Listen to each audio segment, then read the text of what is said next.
नमस्ते। योग चर्चा के सत्र में आपका स्वागत है।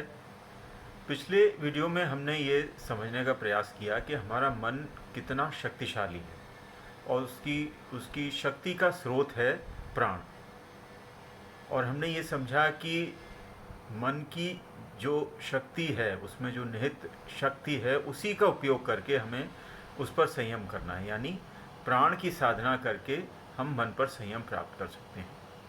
जिस तरह से क्रिकेट में वो फास्ट बॉलर बहुत तेज़ी से बॉल फेंकता है बैट्समैन को भ्रमित करने के लिए, उसको कंफ्यूज करने के लिए, लेकिन जो एक्सपर्ट बैट्समैन है वो उसी के पेस को यूज़ करके बॉल को बाउंड्री के बाहर भेज देता है। ऐसा ही कुछ हमें भी करना होगा कि मन की जो शक्तियां हैं उन्हीं का उपयोग करके हमें उस पर विजय प्राप्त करनी होगी। फिर हमने जब मन की कार्यप्रणाली को समझा तो उसमें ये समझा था कि जो वास्तविक कार्य करता है, जो एग्जीक्यूटिव माइंड है, वो है हमारा सबकॉन्शियस माइंड, और जो हमारा चेतन मन है यानी कॉन्शियस माइंड, जो हमारी सेंस ऑर्गन से जुड़ा हुआ है, वो केवल उसको कस्टमाइज करता है, उसको संस्कारित करता रहता है कि आपको इस तरह से काम करना है। और फिर हमने ये भी समझा कि जो भी संस्कार हमारे सबकॉन्शियस माइंड पे अभी तक जो आ गए हैं, उनका तो हमें फल भोगना ही पड़ेगा। मतलब जिस तरह से हमने उसको संस्कारित कर दिया है अभी तक, वैसा ही वो हमें हमें हमारे आगे आने वाले जीवन में रिस्पॉन्ड करेगा।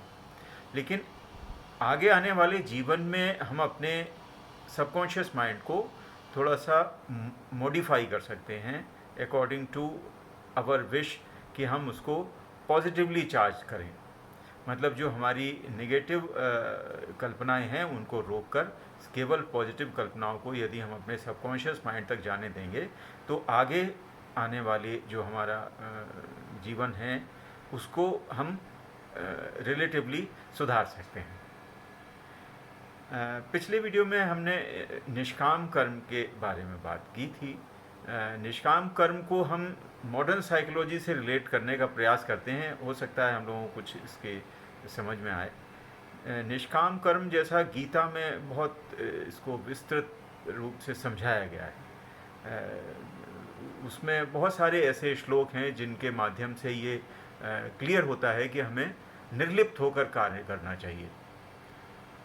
तो एक उसमें है, ब्रह्मणाधाय कर्माणि संगम त्यक्त्वा करोति ये पापेन स न लिप्यते पद्मपत्र मिवाम्भसा।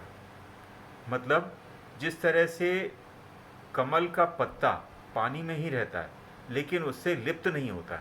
आपने देखा होगा कि कमल का जो पत्ता है पानी पे तैरता रहता है ऊपर, और यदि लहरों के माध्यम से उसके ऊपर पानी चढ़ने की कोशिश भी करता है तो वो उसको बूंद बूंद ड्रॉपलेट्स उसके ऊपर आ जाती हैं और उसको वो हटा देता है। जो कमल का पत्ता है उसके ऊपर एक वैक्स की लेयर होती है जिससे कि वो पानी में अच्छे से रह सके। तो ये एक एग्जाम्पल दिया है भगवान कृष्ण ने कि आपको कर्म तो करने हैं, कर्म में बिल्कुल आप प्लावित रहना है, बिना कर्म किए रह ही नहीं सकते आप। कर्म तो करना है लेकिन उससे लिप्त नहीं होना है। मतलब उस जो भी हम काम कर रहे हैं, जो भी हम कॉन्शियस माइंड से अपने काम कर रहे हैं, तो कॉन्शियस माइंड में कभी ये फील नहीं आनी चाहिए कि हम ये कर रहे हैं और इसका हमें ये बेनिफिट मिलने वाला है। तो उसके लिए उन्होंने बताया ब्रह्मणाधाय कर्माणि, मतलब ब्रह्म को अर्पित करके अपने काम करो। तो अभी तक जैसे हमने समझा था कि जो कॉन्शियस माइंड है, चेतन मन है, उससे जो भी हम काम करते हैं उसका एक संस्कार हमारे सबकॉन्शियस माइंड पर पड़ता है। अब यदि हम ऐसी कल्पना करें कॉन्शियसली, मतलब अपनी इंद्रियों के माध्यम से पूरी सजगता से कर्म करें और ऐसी कल्पना के साथ में करें कि ये कार्य हम ईश्वर के लिए कर रहे हैं, तो उसका क्या परिणाम होगा कि जो कॉन्शियस माइंड और सबकॉन्शियस माइंड है उसके बीच में एक बैरियर आ गया।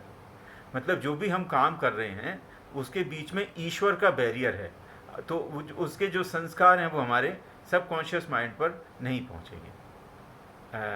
तो इस प्रकार से हम जो हैं वो निष्काम कर्म करने की आर्ट को सीख सकते हैं यदि हम जो गीता में बताया हुआ है इसको थोड़ा सा फॉलो करें। तो आगे आने वाले वीडियो में हम और इसके बारे में थोड़ा जानेंगे कि कर्म के सिद्धांत क्या हैं।